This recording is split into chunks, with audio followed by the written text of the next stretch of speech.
Bertemu kembali, pengamanan Mapolda Metro Jaya Jakarta Selatan diperketat usai penggeledahan di 12 lokasi terkait penanganan 3 kasus dugaan korupsi seperti pengadaan batu bara, korupsi PT Asabri dan penyelesaian hutang di PT CBS kepada anak perusahaan Krakatau Steel.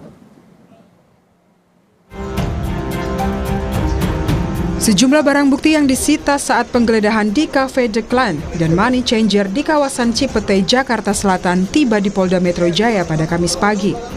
Saat penggeledahan, penyidik menyita uang senilai 67 miliar rupiah dan puluhan bukti dokumen serta perangkat elektronik.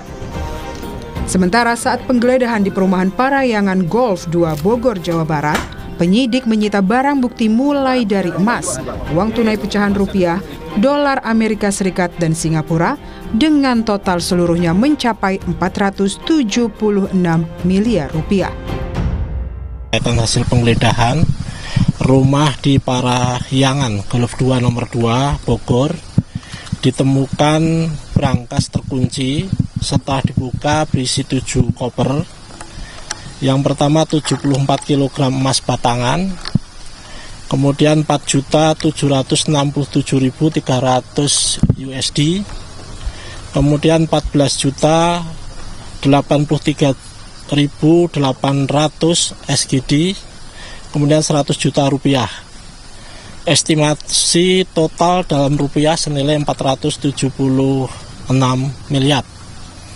Kemudian kita juga telah melakukan penyitaan beberapa dokumen-dokumen termasuk handphone, kemudian beberapa foto keluarga yang diduga pemilik rumah dan pemilik barang dalam brankas. Selanjutnya barang bukti akan kita lakukan penyitaan. Polisi menggeledah 12 lokasi yang berkaitan dengan 3 kasus berbeda, yakni kasus dugaan korupsi PLN, Asabri, dan Krakatau Steel. Kabid Humas Polda Metro Jaya Kombes Budi Hermanto menegaskan, pengusutan kasus ini menjadi atensi Presiden Prabowo Subianto. Tentang dugaan korupsi blackout batubara PLN, Asabri dan Krakatau Steel. Ini merupakan atensi Bapak Presiden untuk dugaan-dugaan kasus korupsi menjadi perhatian kepolisian untuk melaksanakan pengungkapan dan proses penyidikan. Rangkaian penggeledahan ini bagian dari proses penyidikan di dalam mencari, mengumpulkan barang bukti untuk pemenuhan dalam proses penyidikan. Sementara peneliti Pukat UGM Zainur Rohman menyatakan polisi harus segera mengumumkan tersangka atas kasus ini, serta menelusuri keterkaitan pemilik dari lokasi-lokasi yang digeledah. Nah, ini tentu sangat menarik ya, ketika kemudian penyidik Mabes Polri melakukan penggeledahan secara serentak di berbagai tempat.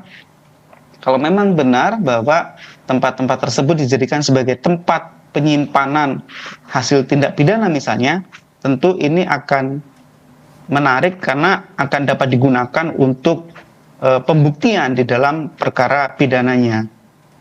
Nah, ini yang cukup menarik adalah sebenarnya tempat-tempat tersebut apakah memiliki keterkaitan gitu ya. Misalnya keterkaitan dari sisi pemilik gitu ya. Apakah dimiliki oleh orang yang sama atau oleh jejaring yang sama? Pada Kamis pagi, sejumlah personil Brimob ditempatkan di sejumlah titik, mulai dari pintu masuk Polda Metro Jaya hingga ke gedung Ditreskrimsus. Personel Brimob juga menggelar patroli keliling di wilayah Polda Metro Jaya untuk mengantisipasi hal-hal yang tak diinginkan. Tim Liputan, Kompas TV. Polisi sudah menggeledah banyak tempat sejak Rabu siang hingga Kamis pagi. Banyak barang bukti pula yang telah terkumpul, tapi hingga saat ini masih belum ada nama tersangka yang diumumkan terlibat dalam kasus dugaan korupsi di 3 kasus berbeda. Mari kita berdiskusi dengan para narasumber yang bergabung lewat sambungan dalam jaringan. Ada Komjen Pol Purnawirawan Ito Sumardi, Kabareskrim Polri periode 2009 hingga 2011, dan Bivitri Susanti, pengajar STH Jentera Institute. Mbak Bivit, selamat malam. Pak Ito, selamat pagi dengan Tifal di sini. Selamat malam. Selamat pagi, Pak Tifa. Terima kasih semua sudah bergabung bersama kami, terutama Pak Ito yang masih bersedia bergabung bersama kami pagi ini dari luar negeri.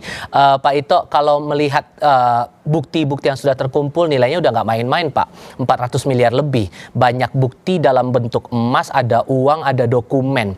Tapi sampai sekarang belum juga diumumkan. Ini bagian dari strategi polisi atau sebetulnya masih ada tantangan juga dihadapi polisi untuk menguatkan bukti baru kemudian mengumumkan tersangkanya? Ya baik, Mas Tifal. Yang pertama secara normatif, ya. Secara normatif ini kan kita harus mengedepankan azas praduga tak bersalah atau presumption of innocence. Kemudian yang kedua juga kita harus menghormati due process of law. Bahwa terhadap tersangka itu harus mendapatkan proses hukum yang fair. Itu yang paling penting ya. Kemudian yang kedua, ada pertimbangan yuridis, kemudian juga teknis penyidikan, dan juga komunikasi ke publik ya dalam menyebutkan tersangka, calon tersangka. Kenapa demikian? Yang pertama adalah untuk menghindarkan error in persona. Karena kita tahu ada pra peradilan ya apabila kita salah menetapkan tersangka. Yang kedua mencegah tersangka ini mengamankan barang-barang bukti yang mungkin masih relevan. Ini kan bisa dilakukan yang bersangkutan. Kemudian dalam pasal 91 KUHP baru larangan penyidik untuk bagaimana misalnya menyampaikan kepada publik tersangka dengan kesan bahwa telah mengesankan adanya perbuatan praduga yang bersalah. Ya, ini dalam rangka perlindungan HAM. Dan yang selanjutnya adalah menghindarkan risiko pra peradilan ya, untuk memastikan bahwa dasar hukum formal dan materialnya itu telah terpenuhi. Karena kita tahu apabila ini kasusnya kasus besar dan menarik perhatian masyarakat dan menjadi atensi presiden. Demikian Mas Pak.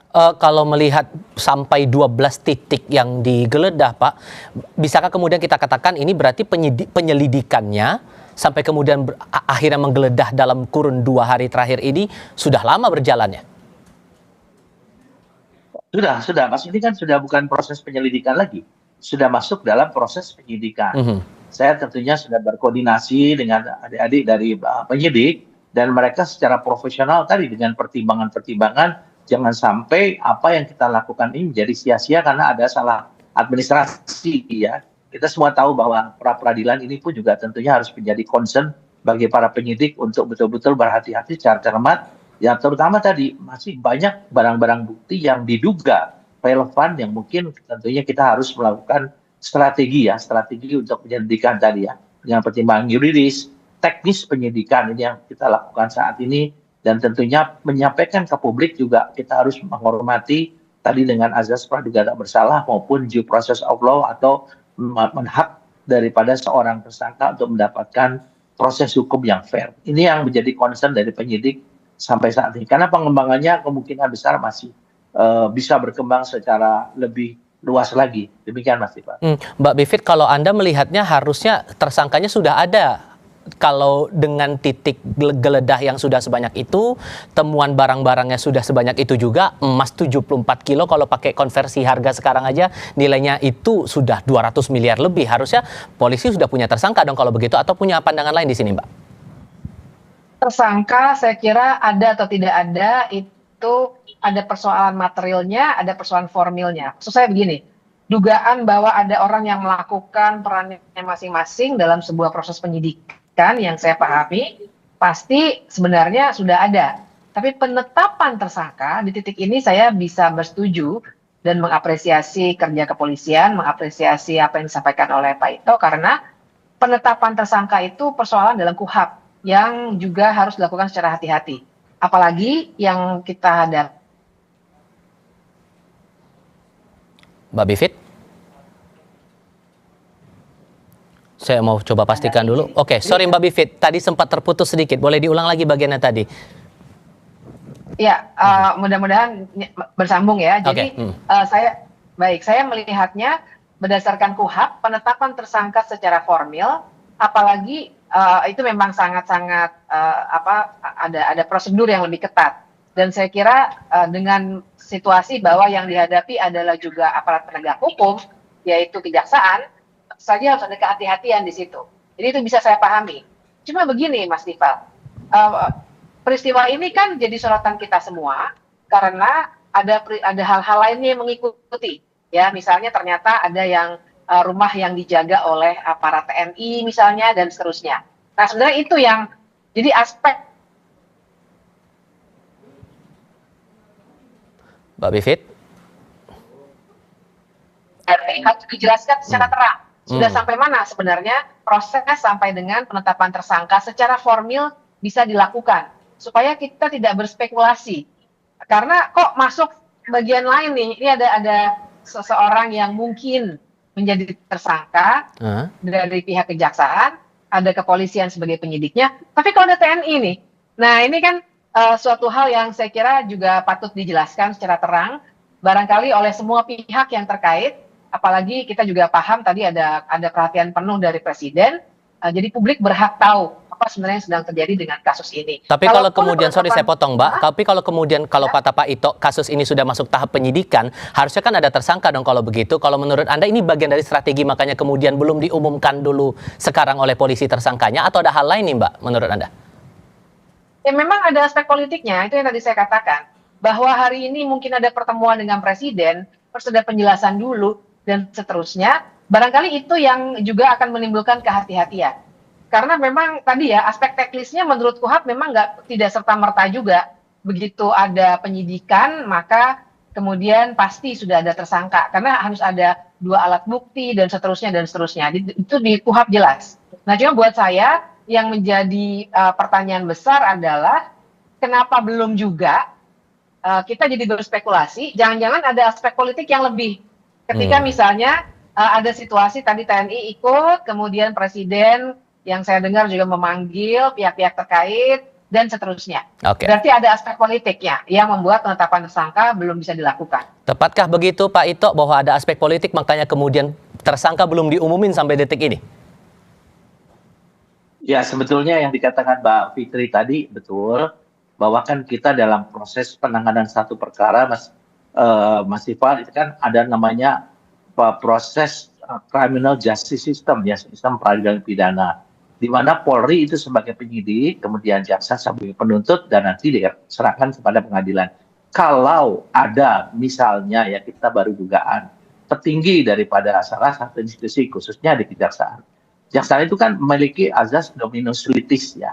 Jadi semua kewenangan di sana tentunya yang kita harapkan adalah komitmen dari setiap instansi ya untuk betul-betul menuntaskan kasus ini tanpa ada resistensi ya, resistensi institusi.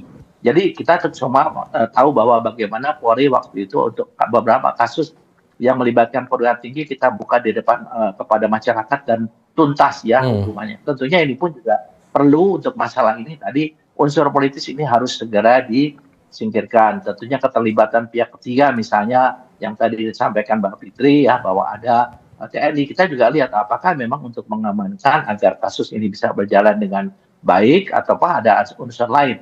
Jadi saya sependapat memang di sini adalah bagaimana dukungan Presiden ya sebagai pimpinan tertinggi yang beliau sudah menyampaikan tekad untuk bagaimana memberantas korupsi sampai seakar-akarnya. Ini yang tentu kita harapkan, dan jangan lupa bahwa unsur legislatif juga bisa menjadi pengawas ya, karena Komisi 3 ini kan mitra daripada kepolisian. Jadi kita ingin kasus ini terguril sampai dengan pengadilan dan masyarakat mengetahui apa yang sebenarnya terjadi. Demikian. Kalau mungkin saya bisa menyinggung apa yang sudah dijelaskan oleh Mbak Bivit sebelumnya, saya jadi keingat kejadian tadi pagi di Mapolda Metro Jaya. Ada penambahan pengetatan pengamanan di sekitar Mapolda Metro Jaya setelah proses pengusutan ataupun penggeledahan dilakukan oleh polisi. Muncul kesan yang beredar kemudian ada upaya menghalang-halangi proses penyidikan ini. Nah, kalaupun kemudian itu kesannya muncul, bagaimana kemudian menjaga agar polisi ini tetap punya independensi mengusut kasus ini hingga tuntas? Tapi jawabnya nanti ya, kita jeda sebentar, tetap di Kompas TV. Sebelum melanjutkan diskusi, Mbak Bivit dan Pak Ito serta Anda, pemirsa Kompas TV, kami ajak Anda untuk mengikuti pernyataan dari Kejaksaan Agung berikut ini yang menghormati upaya hukum penggeledahan yang dijalankan polisi sebagai penegak hukum. Kejaksaan Agung mengaku menunggu hasil dari penelusuran penyidik Polri dan berharap kepada masyarakat mendapatkan informasi dari pihak yang berwenang. Kita simak. Sehubungan dengan isu dan informasi yang berkembang di media massa dan media sosial saat ini, kami menyampaikan beberapa hal bahwa kegiatan penggeledahan yang terjadi saat ini merupakan tindakan hukum yang dilakukan oleh penyidik kepolisian dalam penanganan perkara yang menjadi kewenangan instansi Polri Oleh karena itu, kami menghormati seluruh proses penyidikan yang sedang berlangsung sesuai dengan ketentuan peraturan perundang-undangan. Kejaksaan Agung menunggu hasil penyidikan yang sedang dilakukan oleh penyidik kepolisian, termasuk mengenai objek penggeledahan, barang bukti maupun pihak-pihak yang dikaitkan dalam proses tersebut. Kami mengimbau publik agar tidak membangun kesimpulan maupun opini yang mengaitkan seseorang atau suatu institusi dengan dugaan tindak pidana hanya berdasarkan informasi yang berkembang di media massa atau media sosial. Seluruh proses penegak hukum harus tetap menjunjung tinggi asas praduga tak bersalah. Kami menghormati independensi dan kewenangan setiap aparat penegak hukum dalam menjalankan. Kita lanjutkan diskusi Mbak Bivit soal pertanyaan saya di segmen sebelumnya. Kalau melihat pergerakan di Mapolda Metro Jaya pagi tadi sampai ada penambahan pengetatan pengamanan setelah pengumpulan bukti-bukti kemudian menggeledah 12 titik di banyak tempat, ada kesan yang muncul bahwa ada yang berusaha untuk menghalang-halangi, mengadang proses hukum yang berjalan di Polri. Bagaimana kemudian menurut Anda melihat sikap yang harusnya ditunjukkan Polri, ditunjukkan oleh penyidik, agar independensi mereka tetap tegas di situ untuk menelusuri kasus ini hingga tuntas, Mbak? Ya, memang ada aksi, ada reaksi ya. Jadi saya melihat pengamanan yang diperketat juga reaksi dari dua fenomena yang juga sudah kita lihat di berbagai media. Satu, penjagaan oleh aparat TNI di beberapa rumah petinggi kejaksaan, dan juga yang kedua yang kami baca juga tadi pagi, beberapa kembali aparat TNI juga mendatangi Polda Metro Jaya.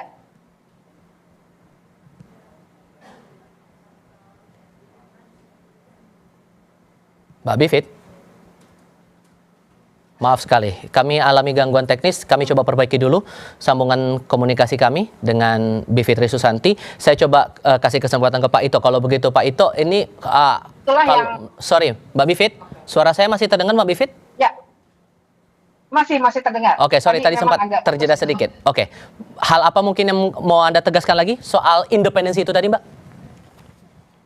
Iya, jadi saya kira memang sudah sewajarnya independensi itu dijaga dengan melindungi semua yang terkait dengan proses penyidikan, termasuk barang bukti, termasuk juga berbagai berkas lainnya yang dibutuhkan. Jadi saya kira memang itu yang perlu dilakukan. Pertanyaannya adalah, saya kira tanpa menyudutkan langsung ada azas, ada.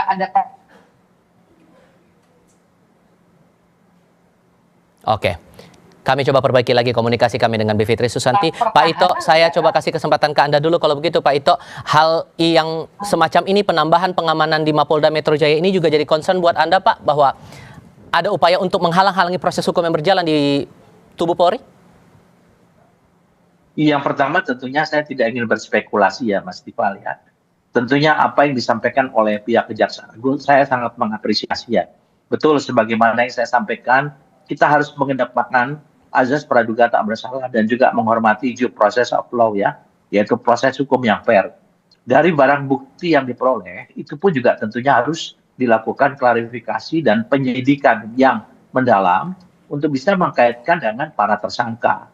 Kan tadi dikatakan ada namanya presumption of innocence atau praduga tak bersalah. Tentunya di sini kita juga jangan melakukan spekulasi mengkaitkan ya dengan mungkin keterlibatan apakah instansi atau pihak-pihak tertentu sebelum penyidik betul-betul mendapatkan keyakinan dan juga akan menyampaikan melalui satu konpres. Kenapa demikian Mas Tifal? Karena ini kan akan dibawa dalam proses hukum sampai dengan sidang peradilan ya. Dan masih ada lagi media-media yaitu pra-peradilan yang bisa menggugurkan meskipun pihak kepolisian yakin bahwa itu adalah terkait dengan kasusnya.